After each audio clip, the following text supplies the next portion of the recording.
All right, I will say good morning or good Erev Shabbos, Schus Baruch Hashem, to be able to pick up this morning on Kuf Vav Amud Beis 106b at the Mishnah. Begin by thanking our sponsors for this morning. Sure to thank our Talmud Torah sponsors for the month of Sivan. Our Talmud Torah for the month of Sivan, Stephen Teri Czinn, with gratitude to Hashem as they welcome their fifth grandchild, Gavriel Amichai Czinn, and a loving memory of Steve's mother, Doris Czinn, Devorah Bas, Rabbi Yisroel Yoel. Shaindy and Avraham Kelman, our Talmud Torah sponsors, in commemoration of the yahrzeit of Avram's father, Rephael Yechiel ben Avraham, Zichron Devorah, we hope then, the merit of our Talmud Torah, all of the Neshama Slav and Aliyah, the family Zayn Nechama, little Amichai, Gavriel Amichai, Meretz Hashem will grow to be an incredible Ben Torah, source of nachas for his parents, for his family, for the Ribbon Shalom, Ameh Ve'esem Shanim Tovos. Those with that, let us begin. Okay, we are picking up in Meretz Hashem. Today's daf is Kuf Zayin 107, and we are picking up on Kuf Vav Amud Beis at the Mishnah. So we'll say continuing in the topic of, we'll call it sharecropping, but of course again, as you mentioned before, when we use the term sharecropping, it's a little bit of a generic term for different forms of agreements. Because remember, again, we have arisos, which is our typical sharecropping, where the farmer goes ahead and farms the field and gets a percentage of the crop. And then, of course, there is chachirus, and in chachirus... Oh, that's what I'm hearing. Okay. I was hearing an echo, and I realized it's the computer. Okay, and then there's chachirus, and in chachirus, the halacha is that the farmer agrees to pay the owner just a set fee. A set fee, whatever that set fee is. The set fee could be potentially paid from the crop, but lav davka has to be paid from the crop. Okay, so we'll say, so with that, so continuing in these same discussions, these same type of agreements, we continue with the Mishnah. Really Greek Gemara today.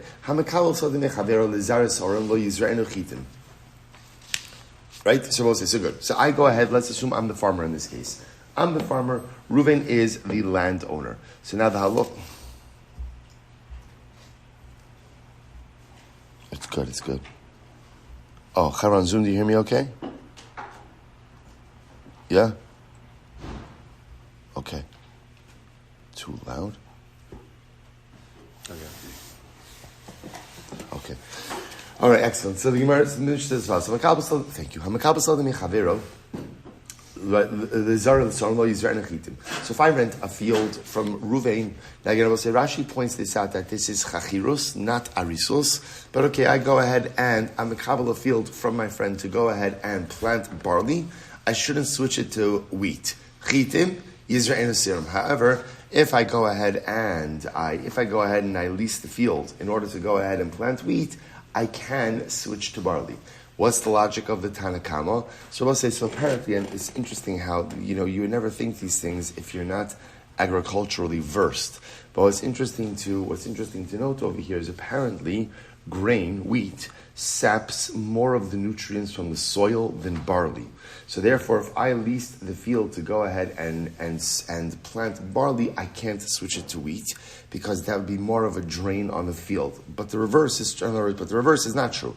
If I lease it to plant wheat, I can switch to barley because the truth is that represents less of a draw on the nutrients of the field. And now you understand, by the way, why Rashi goes ahead and sets this up as chachirus and not arisos, right? Because if it was arisos, you couldn't switch. Why couldn't I switch? Because arisos guarantees the landowner a portion of the crop. So therefore, again, if we went ahead and we stipulated that I'm planting wheat, then Reuven is entitled to a portion of wheat. In chachirus, the fee is set. So it doesn't really matter to a certain degree what it is that I'm planting, because my fee is set what I have to go ahead and pay to Reuven.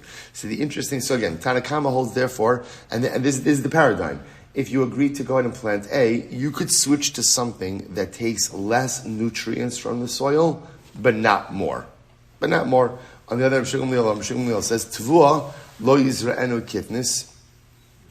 I'm sorry, Shayna Eric Czinn says you can't do this. Rabbi Shmuel Silber essentially says that halacha l'maisa, you can't deviate. Whatever you stipulated that you're going to do with the field, that's what you need to stick to, and you cannot change. Why that is, we'll see in the Gemara.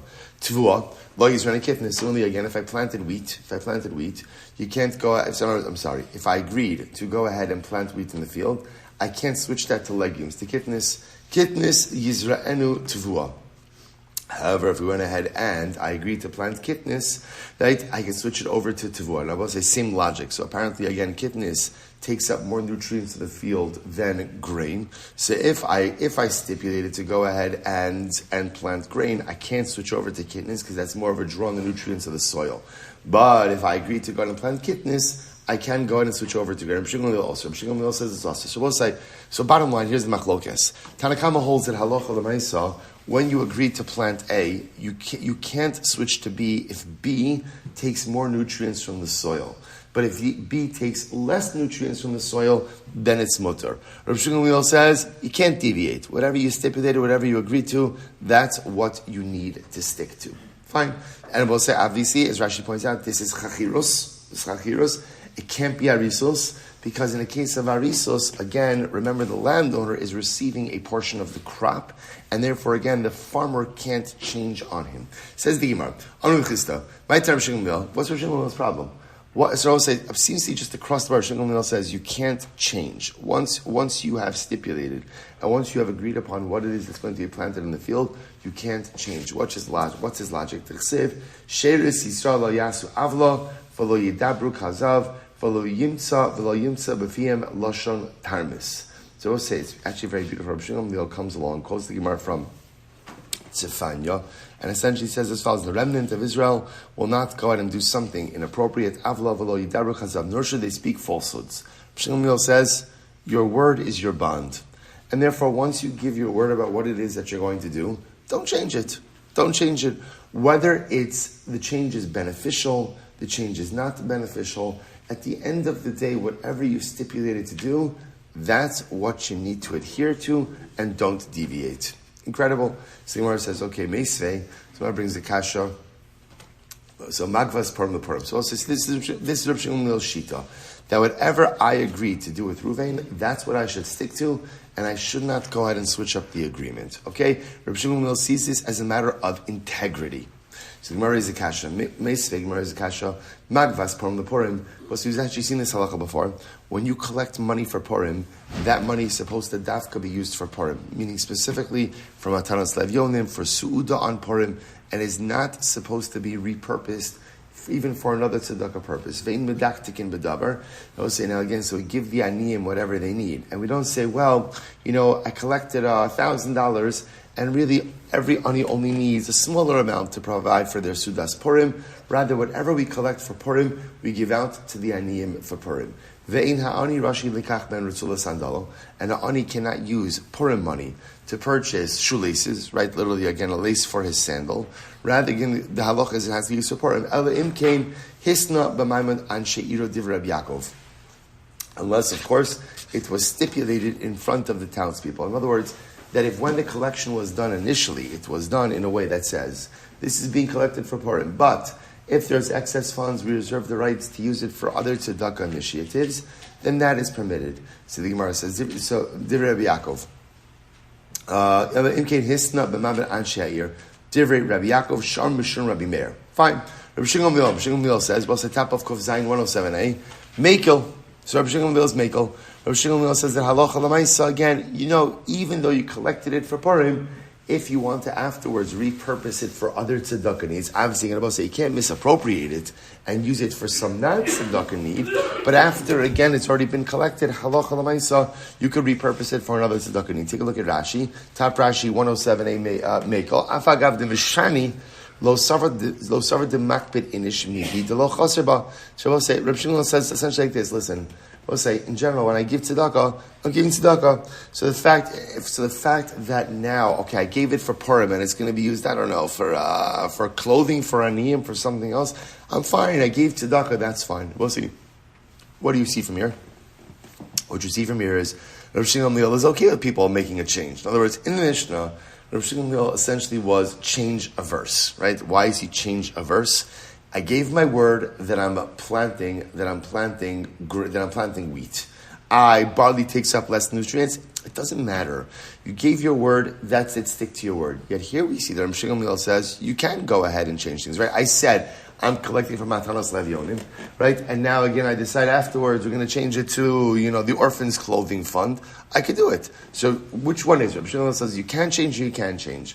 Rabbi, time to Rabbi Shmuel the Amar Mar, Hayman denechale, the tiswar ara lezira, shasa chiti, v'shasa sa'ari. Shasa shasi, v'shasi ariv. So Rabbi said, this is interesting. Rabbi Shmuel says, this is a different issue. This is actually not about keeping your word. Rather, what is it about? It's about the long-term health of the field. Because Rabbi Shmuel said as follows. He said,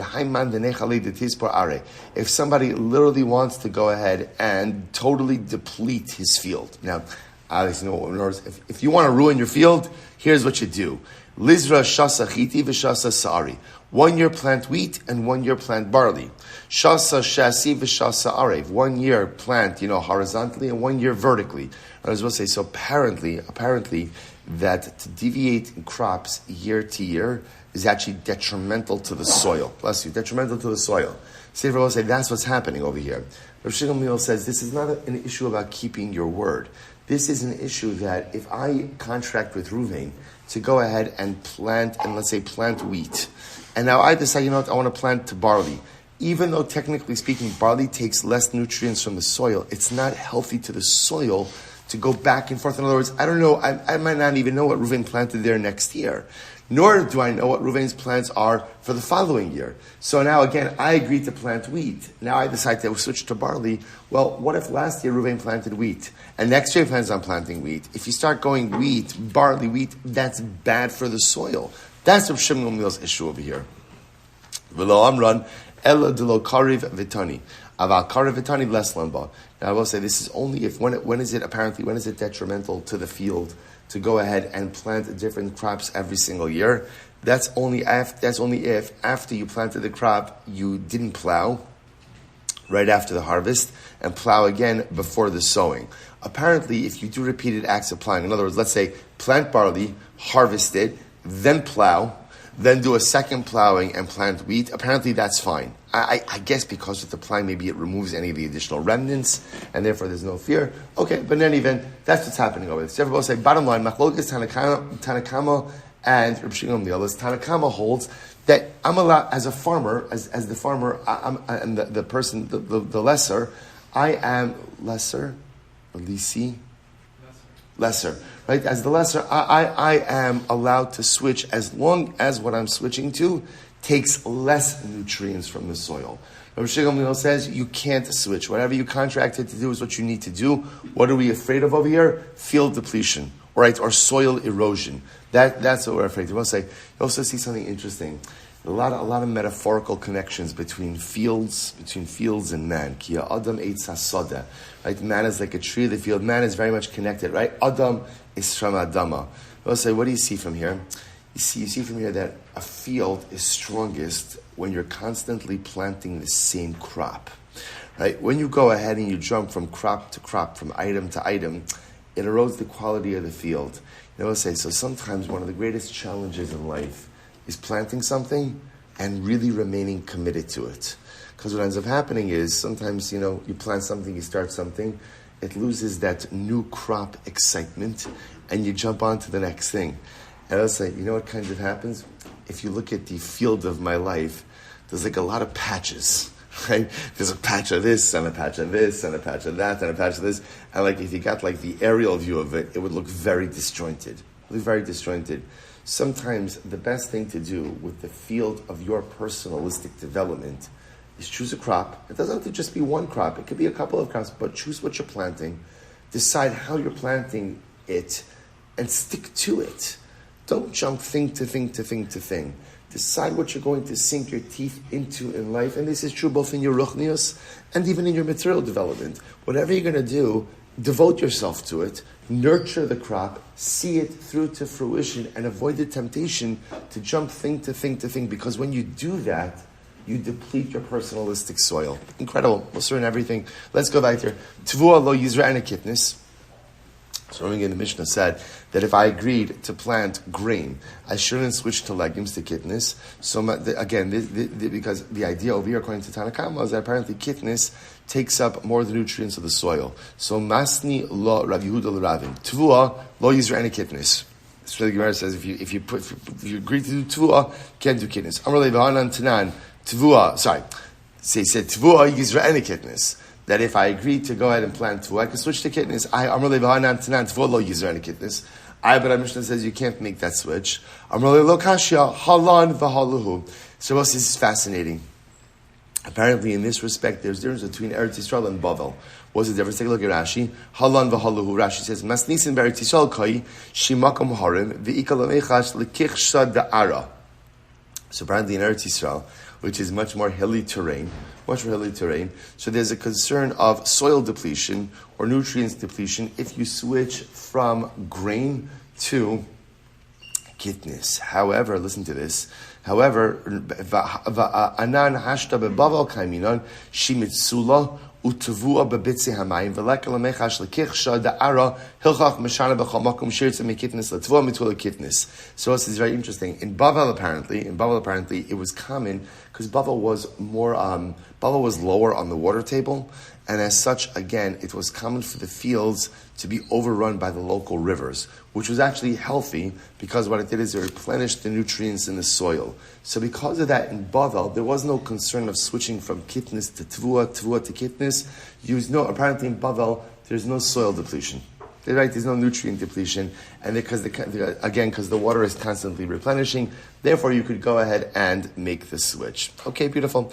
Amar Yehuda Rabin Barav Nachman. Rabin Achi. So listen to this. Rabbi Yehuda said to Rabin Barav Nachman, Rabin, my brother. Now both say Rabin was not his actual brother, right? But rather, again, both say this is it. By the way, even in modern day Hebrew, this is like Achi, my brother. This is the way Jews should always talk to each other, right? My brother, Hani Tachli Debei Kisna In Ba Mishum Gezel. This tichla both say is cress, right? This cress that grows amongst the flax. There is no gezel if someone comes in and picks it. In other words, if Ruvain has a flax field, and I come in and I pick the cress growing from between the flax, it is no gezel, there's no theft. We'll say, why is that? Because actually it's beneficial. The cress that grows there is detrimental to the flax. And therefore, when I come into Ruvain's field and I pick the flax, I'm actually doing Ruvain a favor. The Gemara says, Omdos al gvul yeshem gezel, but if the cress is standing on the border of the field, then it is subject to theft. Why? Because on the border of the field, it's not harming the flax, and therefore that really belongs to Reuben. I can't come and pick it. But once the cress has become hardened already, so ultimately again, yesh mishum gezel. Then halacha l'maisa again, it is subject to gezel, because at that point in time, once the cress has become hardened, whatever damage it did to the flax is already done. And therefore, again, there's no benefit anymore of me coming and picking the plant. My taima, my da'afsid afsid. It was incredible. What's been lost has been lost. Sometimes in life you have to cut your losses, right? My da'afsid. Sometimes again, losses are irreversible. That's it, and therefore again you can't pick the cress anymore. By the way, I'll just mention in the previous Mishnah, just because I realized I didn't finish this out, the Rambam paskins like the Tanakama. And therefore, halacha l'maisa, in the case of chachirus, if I go ahead and I lease the field to plant one thing, I can switch to something else, provided that the second item draws less nutrients from the soil. That's the halacha.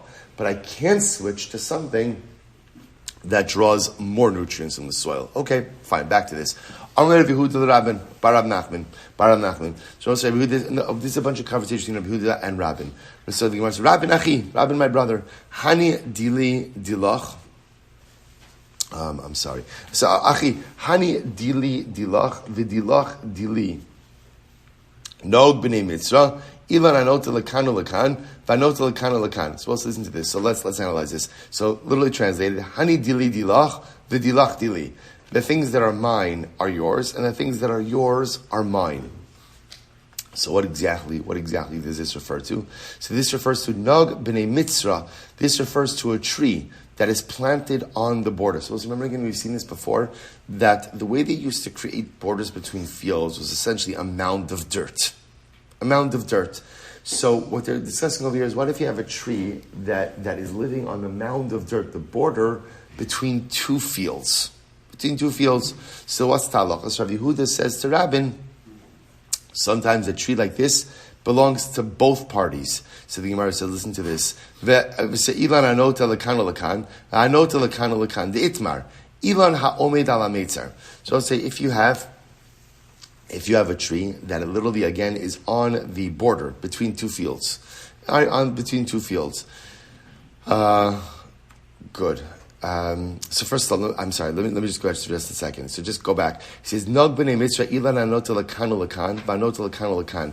Rashi points out that what does it mean that the tree literally faces this direction and that direction? Rashi points out over here that it is the roots. The roots extend. Literally translated, hanota lekan lekan, v'anota lekan lekan. So here's the case. Imagine for a moment, Reuven and Shimon have adjoining fields. There's the border, the mound of earth in between the two fields, and there's a tree situated on that mound. So who owns the tree? So now comes along Rabbi Yehuda. Rabbi Yehuda says it depends where the roots are extending. If the roots extend into Reuven's field, it's Reuven's tree. If the roots extend into Shimon's field, it's Shimon's tree. So that's what it is. Hanota lekan. If the roots extend into this field that belongs to this person, lekvanota lekan. If the roots extend into a different field that belongs to the other person, the itmar, because we learned itmar ilan ha'omed ala metzar. If you have a tree that stands on the border, Amarav hanota lekan vanota lekan. So Rav says wherever the roots extend, that's who owns the tree. I'll say interesting, right? So wherever the roots are, that's at the end of the day where ownership of the tree extends. I just want to point out how incredible that is, because remember, you could have a tree whose roots extend in one direction, but yet what? The branches are somewhere else. Where am I situated, right? Where am I situated? Where do I live, right? Where do I live? I live where my roots are. And I will say, by the way, what a profound yisod also, again, for our ruchnius as well. Sometimes in life, the branches of my personalistic tree are extending in all the wrong places. But the good news is, I will say that as long as in my heart I am rooted with HaKadosh Baruch Hu, I am rooted in the right place, that's where I belong. I exist where my roots are, even if my branches are somewhere else. That's Rav. Shmuel says Cholkin. Shmuel says, no, we go ahead and we divide up the tree. In this kind of case, where the tree itself is straddling the border, we don't look at where the roots go, rather, again, we look at where it's situated, and therefore, Allah L'maisa, we go and we split it between Reuven and Shimon. So we'll say, let's analyze this. Meisvei, Ilana Omid Ala Meisvei Yachloku. So we'll say, so the Brisa seems to support Shmuel, that if you have a tree that is standing on the border, you split the produce between the two adjoining fields. Tiyufta de Rav. Ultimately, again, Rav is refuted. Tirgama Shmuel Libu de Rav. So we'll say, this is interesting. So Shmuel explains this even according to Rav. B'memale kol ha-meitzar kulo. Ultimately, and I will say, no, what's the case? The case is where this tree in question has roots extending into both fields. Okay. So now I will say, so if you have roots, and now again, if the tree itself sits on the raised border, and the roots extend into both of the adjoining fields, then it makes sense, Yachloku, that you split it. So what's the Chiddush? The Gemara says, so what's the Chiddush over here? Now we'll say, what's the Chiddush? The Chiddush is, here's the case. You have Reuven and Shimon have adjoining fields, you have a tree on the border, and the roots extend into both of the fields, but yet the fruit primarily extends into Reuven's field. So Reuven's field. So the Gemara says, "Va'katim ba'lememra." So still, again, what's the chiddush? So Mante, what you have to amarle plog haki. So we'll say, so Reuven's going to say like this: yes, of course, we should split the fruit, but how should we split the fruit? In accordance with how the branches extend, right? I'll get the branches that extend into my rishus. You get the branches that extend into your rishus, which obviously is an unequal distribution. So the Gemara says, "Ploghachi kamashmal and daberle my chazis the palgisachi. Why should you extend it along the border of the field? Go ahead and extend. Go ahead and split it. In a perpendicular fashion instead. The idea is we do an equitable distribution. So in a case where Allah the tree itself is on the border, and generally we'll say wherever the roots extend, that's the owner of the tree. If the roots extend into both fields, then we don't say you get the branches on your side, you get the branches on your side. Rather, we do an equitable distribution of the fruits of the tree. Beautiful. Amar Rav Yehuda Rabin Bar Rav Nachman. So we said to Rabin, Rabin Achi, Rabin my brother, Lo Tizbin Ara Dismicha Lamasa. So this is interesting. So we're going to get into this really beautiful Gemara. So Yehuda says, Rabin my brother, whatever you do, don't buy a field close to the city. Don't buy a field close to the city. Now what's the logic? Rashi says, Lo tizbun, lo tiknes adas mucha le'ir, she'ayin b'nei adam sholetes batamid. He was concerned about ayin hara. Ayin hara. Rabbi will say, now remember again, we spoke about ayin hara many times. What is ayin hara? Ayin hara means if I allow my brachos to cause pain for someone else, then HaKadosh Baruch Hu says, I didn't give you brachos to cause pain, HaKadosh Baruch Hu takes it away. So for example, if I have something in life that's beautiful, but yet the way either I use it or the way I conduct myself with it highlights to other people who don't have it the absence or the loss that they possess. So HaKadosh Baruch Hu says, if your bracha is causing someone else pain, I'm taking it away from you. So Rabbi Yehuda says to Rabbi, whatever you do, don't get a field close to the city. Right? Why not? Why not? Because halacha l'maaseh, people are going to see. They're going to see your parnasa, they're going to see your produce, and it has the ability to potentially cause pain to someone. So the Gemara says, Am Rabbi Ava, Am Rav Huna, Am Rav, Asher li Adam, Sheyamor asad chavero, b'shar shomeles b'kum esay. So this is incredible halacha. You're not really supposed to stand in someone else's field when their field is filled with standing grain.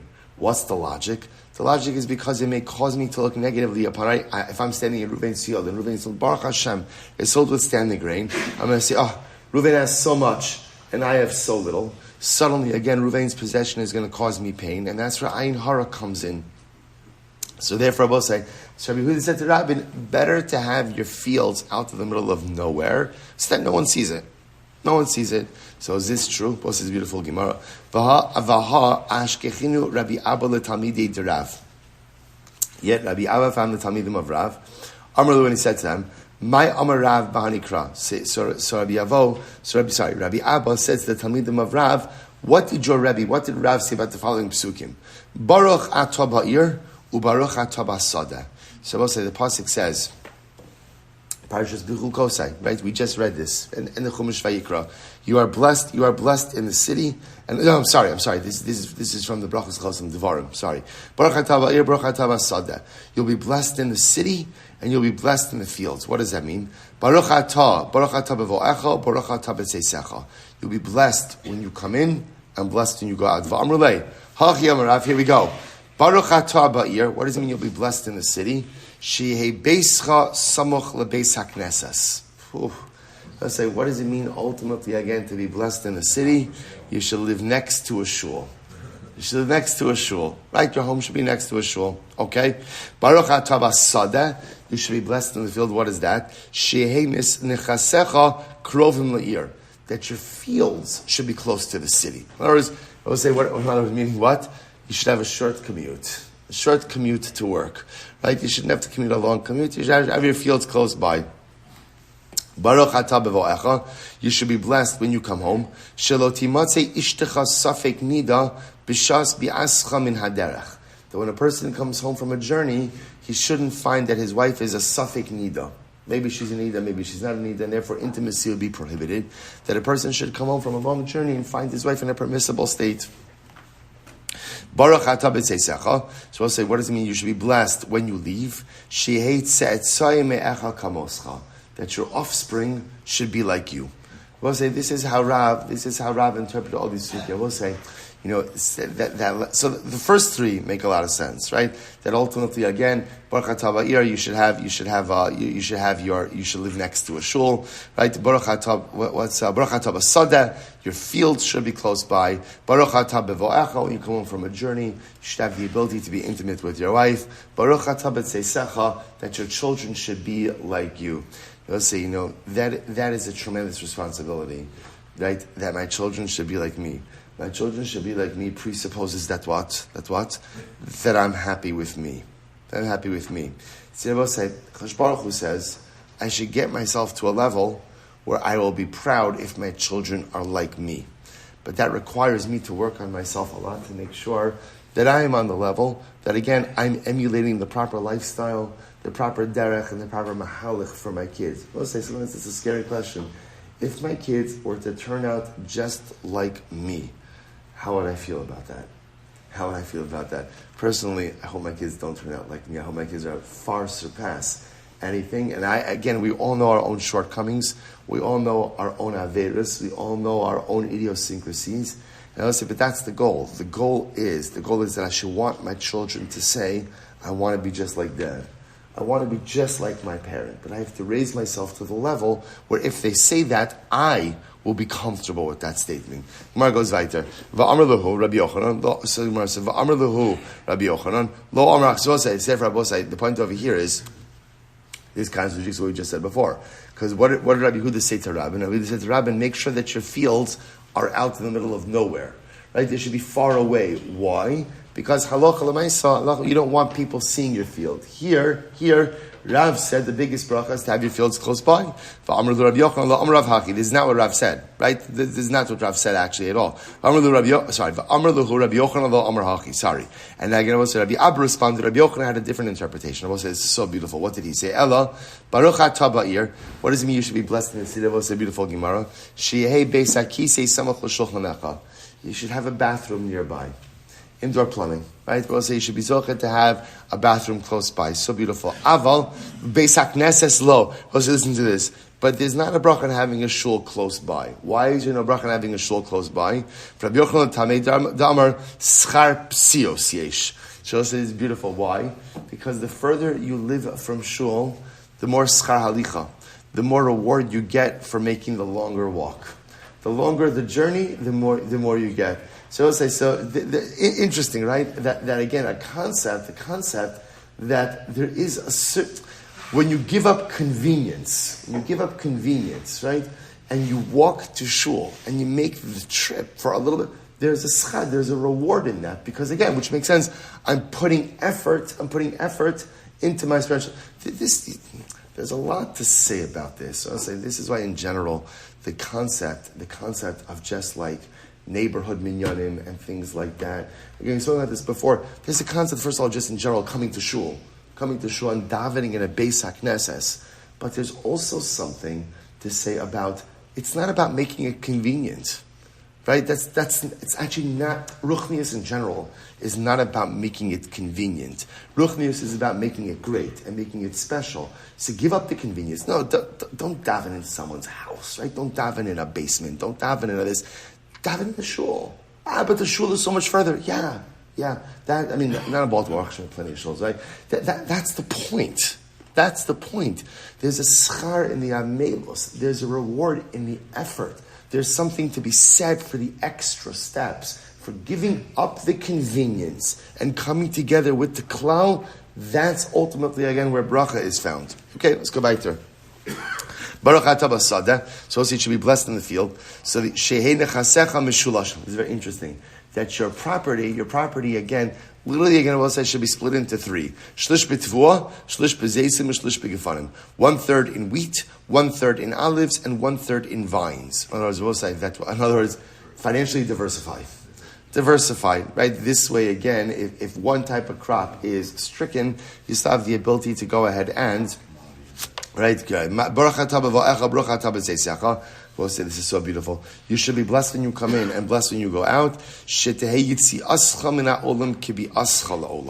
we'll say ultimately again, your departure from this world should be just like your entry into this world. What does this mean? Just like your entry into this world is without sin, so too you should leave this world without sin as well. And we'll say, what a profound Gemara. Baruch atah b'vo'echa or baruch atah b'tzeisecha. Just like you enter into this world sinless, you should exit this world sinless. And we'll say, you see this Gemara, you say it's beautiful. Only one problem. Impossible. How could a person leave this world without Aveir? So we'll say, it is possible. One word. Tshuva. See, I will say, what it's saying is like this, it doesn't mean that I leave without having committed sins. I will say, but the power of tshuva, and I will say, this is incredibly important. Because remember again, it's Isru Chag on Shavuos. what happens on Isru Chag on Shavuos? We begin to prepare for Rosh Hashanah. Let's say, remember, the next Yamim Tovim are the Yamim Noran. It's incredible to think about, right? The next step on our spiritual train, because there's not going to be a Tisha B'Av this year. Mashiach's going to be here before Tisha B'Av in Yirtzeh Hashem. So the next step on our spiritual train is Rosh Hashanah. It's Chodesh Elul. We'll say the season of tshuva is upon us. 'Tis the season, as they say. The season of tshuva is upon us. This is now the avoda going forward. We'll say, how incredible is it that on Isru Chag of Shavuos, we have a Gemara about tshuva. It's time to get into our Yomim Noraim mindset. So how do you leave this world without sin? I'm a human being. I did so many averos. The answer is tshuva. The power of tshuva, we're not going to get into it now, but especially different forms of tshuva, especially the highest form of tshuva, which is tshuva me'ava, tshuva motivated out of a love, out of a desire to just be better and be closer. That tshuva is so powerful that it turns your averos into mitzvos. So I could leave this world the same way that I came in, as long as I tap into the power of tshuva. Incredible. On with these. So there's a lo kasha. So I'll say, once again, what do I do with all this? Because halacha l'maisa, again, we just saw. So Rabbi Huda was saying to Rabin, make sure your field is out in the middle of nowhere. But yet here we saw that the drushos of Rav said, no, it's a big bracha to have your fields nearby.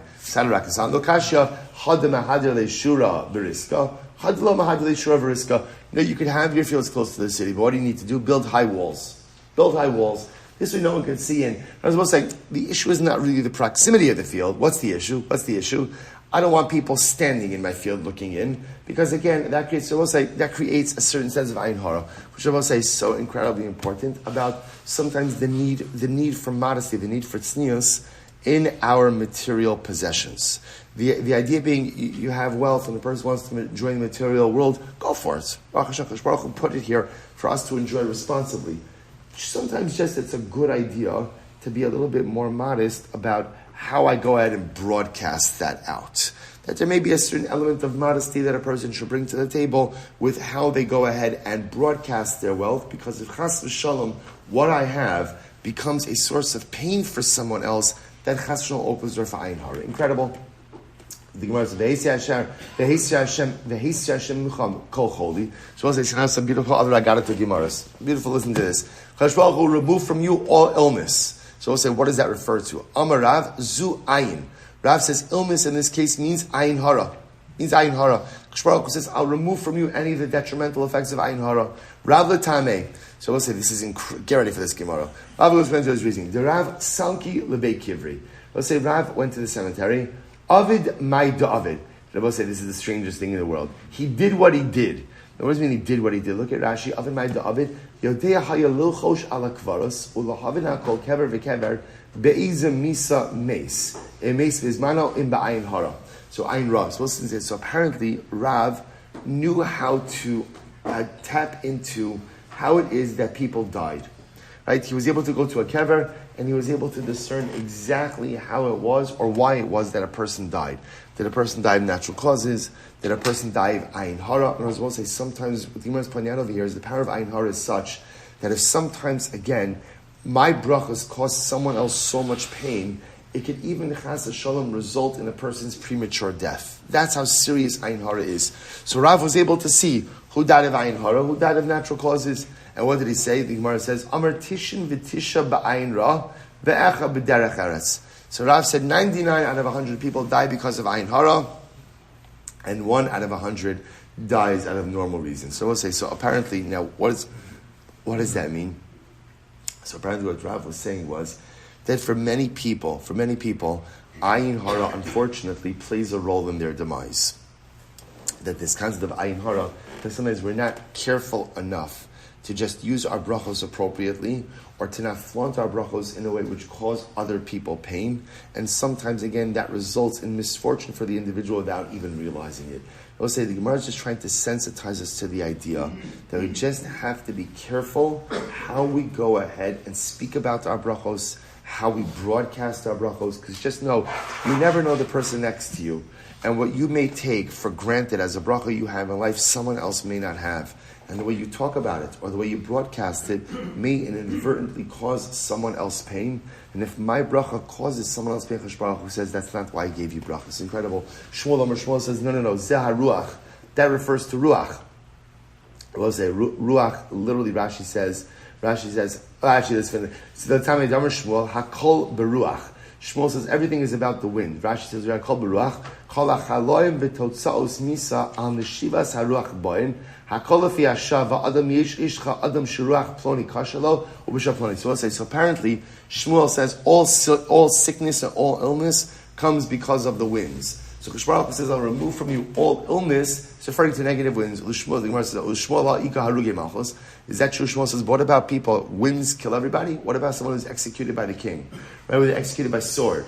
So that's not the wind. To which the Gemara says something very interesting. The Gemara says, Hanach nami ilav zeka avile sama v'chayim. Shmuel says, no, even in that case, even if someone was mortally wounded by a sword, were not for the wind, you'd be able to patch a person up with some type of remedy, but once the wind gets into that opening, that's it, it kills the person. Someone says, Rabbi Chanina Amar Zut Sina. Rabbi Chanina says, no, what's the illness that Baruch says he's going to remove? It's cold. The cold. Rabbi Chanina HaKol b'Yisrael chutz mitzinim pachim. Rabbi Chanina says, everything is in the hands of Shamayim except for tzinim pachim. Tzinim pachim, Rashi says, is cold winds. Kar hanofeach. Remember again, we had this Gemara in Ksuvos. Remember again, back in Ksuvos, we explained that there's a different way to read that Gemara as well. Everything is in the hands of heaven. Hashem controls everything. Chutz mitzinim pachim. I both say tzinim, right? Tzina could be cold. Pachim could also be heat, right? Mipach yakosh, right? It also could be heat. So the way to also read that Gemara is everything is in the hands of heaven. Baruch controls everything. What's the only thing Baruch Hu doesn't control? Tzinim pachim. Whether or not you're hot or cold. Are you going to be inspired or are you going to be lackadaisical? Are you going to go ahead and be hot? Or are you going to be cold? What is going to be your approach? Because Baruch Hu controls everything. How much money are you going to make? That's up to Hashem. You're going to have children? That's up to Hashem. A shidduch? That's up to Hashem. Tall, short, everything up to Baruch Hu. The one thing that Rebbe Shalom doesn't control is, are you going to be hot or cold about your Yiddishkeit? Are you going to be passionate and on fire, or are you going to just simply be frozen and mediocre? That is the decision I make in life. The Gemara goes like that. This refers to Soa in this context actually refers to things that emanate or flow from the body. So the Gemara says, Damar Mar, Soa Sachotav and Soa Sa'ozam. So the things, right, if a person has a runny nose or runny ears, Ruban Kasha, if it runs a lot, then ultimately that's not good for your health. Umi Utan Yafe, but a little bit is good because I guess it excretes anything that's not supposed to be in there. Rabbi Elazar says, so I'll say, remember, all these are just different interpretations.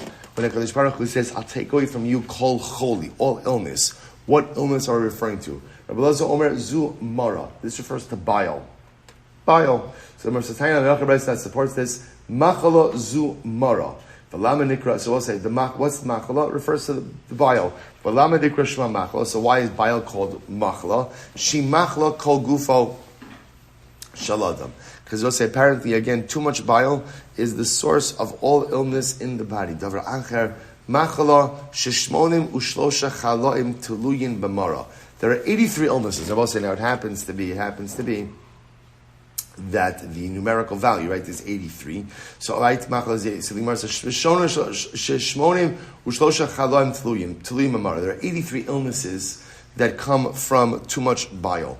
The kulan pas shachris b'melach, the kiton shamayim mevat lasan. And I will say all of these things regarding bile, any of the illnesses can be cured with a relatively easy home remedy, which is breakfast, a good breakfast, right? Bread in the morning with a container of water, right? Pashachris, eating bread in the morning, eating bread for breakfast with a container of water, you're going to be good to go. What says incredible. Tanra Banos in this Gemara. Yud Gimel Dvarim Nero Pashachris. There are 13 things that were said about Pashachris. We'll say Pashachris literally means breakfast, eating bread in the morning. So we'll say, what are the 13 beneficial things that are said about Pashachris? Matzelas minachama minatzina. It saves you ultimately again from overheating or from chills. Umina zikin, umina mazikin. saves you ultimately again from winds, detrimental effects of winds, and any other harmful effects. Umachkimas pasi, it makes you smart. Breakfast makes you smart. Now, what's the chap that breakfast makes you smart? Machimas pasi, shadaitum yusheves alav, lefish enu mitztar be'inui. See, Chazal were the first to understand the detrimental effect of being hangry. Hangry, right? When you're hangry, right? When you're hangry, so ultimately, again, everything is messed up. Someone says, if you have good breakfast, you're not hangry, so ultimately you're smarter. You're able to think clear. V'zocha b'din, you'll be able to be successful in judgment. Lilmo Torah, you can learn well. Ulalamed, you can teach. Once again, none of this is esoteric. This is all about when you're not hangry, you're able to accomplish a lot more in life, right? You have a good breakfast, you're settled, right? Your equilibrium is there, you can do a lot. Udvar nishmaim, people listen to you, because you know always talk to somebody who's hangry, right? V'tamudam iskayim biyado, and what you learn you're able to remember. Ve'im b'sara ma'ala hevel, right? And ultimately, again, your flesh doesn't overheat. So we'll say this is interesting. And a person will be with his wife and he will not desire anyone else. Rashi points out over here, we'll say like this, that if a man has a lot of taiva, has a lot of desire, so before he goes out for the day, he's nervous that he's going to see other women and desire them. So he desires therefore to be with his wife before he leaves the house. This way he can satisfy his desire and will have less of a desire for other women. See, if he eats breakfast, he's able to think things through a little bit more, and again make a good plan of action together with his wife.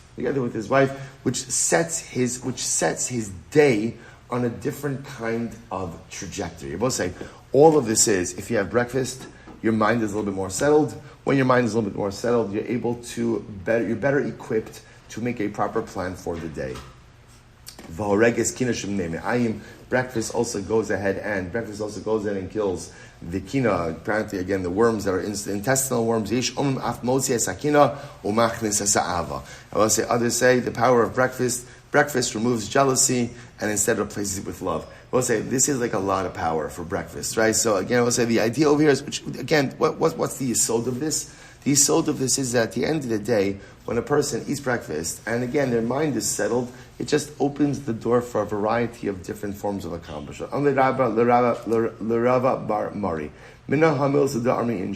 Where is this? What is the source of this thing that people say? So listen to this. There's an expression that says that you could run 60 times, literally again, you could run 60 times faster, but you won't catch up with the person who ate breakfast, right? The idea being that a person who ate breakfast, again, first of all, there's a certain level of like, almost what Chazal see of intellectual or cerebral equilibrium that you're able to better plan out your day, you're able to better think, and there's a certain sense of physical vitality. The Gemara says, wake up early and eat breakfast in the morning, in the summertime, in order to avoid the detrimental effects of heat, and in the winter time because of the detrimental effects of the cold.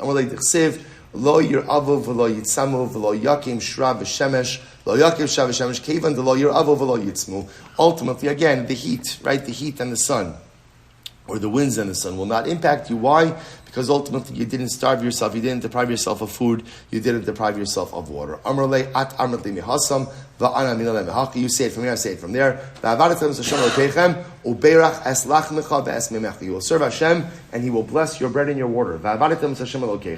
You will serve HaKadosh Baruch Hu. This refers to Shema and Tefillah. He will bless your bread. This refers ultimately again to bread with salt, breakfast, and a jug of water. Mikan ve'elach v'asirosi machla mikirbecha.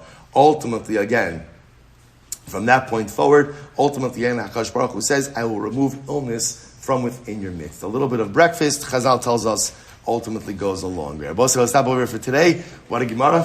What an Isru Chag, what an Erev Shabbos. Let's say, you're hungry now, right? Let's say, Shkoyach.